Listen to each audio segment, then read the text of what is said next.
Kepala Dinas Kesehatan Provinsi Bali, Dr. Inyoman Gedeano menegaskan bahwa hingga saat ini, Jumat 8 Desember 2023, belum ada kasus pneumonia Mycoplasma di Bali. Anom juga mengatakan bahwa dirinya telah melakukan kontak langsung dengan dokter anak di rumah sakit.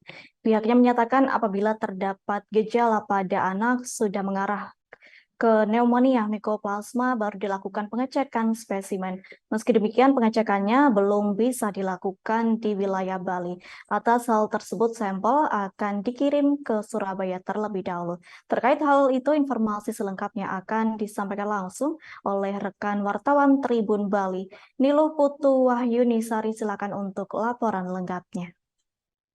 Baik, terima kasih Adila atas waktunya. Baik, Tribuners, kembali lagi bertemu dengan saya Wahyuni Sari dari tribunbali.com. Hari ini saya akan menyampaikan terkait Mycoplasma pneumonia yang saat ini sedang santer diberitakan ya, Tribuners. Jadi, kasus Mycoplasma pneumonia yang ditemukan di Cina sempat membuat resah warga Indonesia, khususnya Bali, yang baru saja pulih dari pandemi COVID-19. Ketika ditemui, Kepala Dinas Kesehatan Provinsi Bali, Bapak Dr. Inyoman Gedeano mengatakan berbagai upaya telah dilakukan agar Mycoplasma pneumonia tidak masuk ke Bali. Upaya pencegahan diantaranya meningkatkan pengawasan terhadap orang yang masuk dari daerah terdampak, serta meningkatkan kewaspadaan dini dengan melakukan pemantauan kasus dicurigai pneumonia. Dan selain itu, hingga saat ini, Anom juga mengatakan Bali belum terdapat kasus pneumonia Mycoplasma yang saat ini sudah ditemukan kasusnya di Jakarta. Dan Anom juga mengatakan saat ini pihaknya sudah melakukan kontak langsung dengan dokter anak di seluruh rumah sakit yang ada di Bali.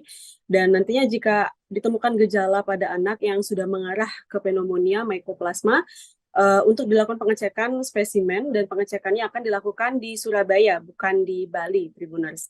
Nah, untuk kesiapan fasilitas kesehatan dan stok oksigen di Bali dikatakan Anom masih aman sebab rumah sakit sudah belajar saat pandemi COVID-19.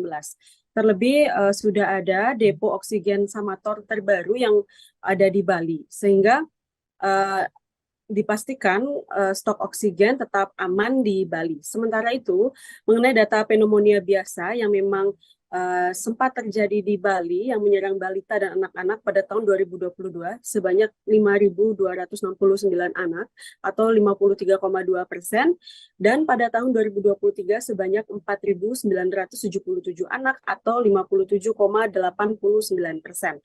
Selain itu juga Dinas Kesehatan Bali mengatakan bahwa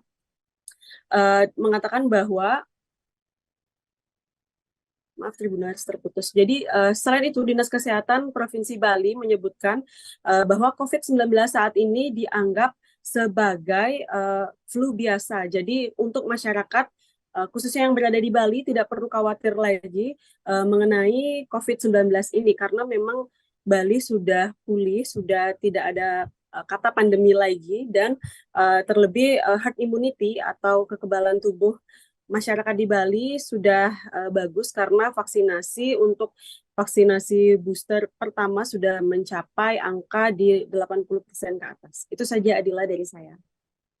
Baik, terima kasih untuk informasi lengkapnya. Silakan bertugas kembali. Tribuners, wartawan kami telah menghimpun wawancara bersama Kepala Dinas Kesehatan Provinsi Bali, Dr. Inyoman Gedeano. Berikut untuk tayangannya. Jadi belum ada yang diperiksa langsung, dan karena belum ada diperiksa secara langsung spesimennya terkait dengan Mycoplasma ini, jadi saat ini di Bali masih kita bilang masih belum ada ya. Dan saya sudah kontak dengan dokter anak, dokter ini, rumah sakit juga. Kalau kasusnya udah mengarah, tapi ininya ngarah ke ciri-ciri kan anak ya nih, banyak anak ciri-ciri ke yang berat ke Mycoplasma, misalnya dengan ronsen baru lakukan pemeriksaan spesimen, dan itu kita belum bisa lakukan di Bali, belum bisa untuk ini, kita kirim ke Surabaya nanti karena ada reagennya belum bisa di Bali. Nah, lanjut dari Kemenkes gitu juga. Download Tribun X sekarang, menghadirkan lokal menjadi Indonesia.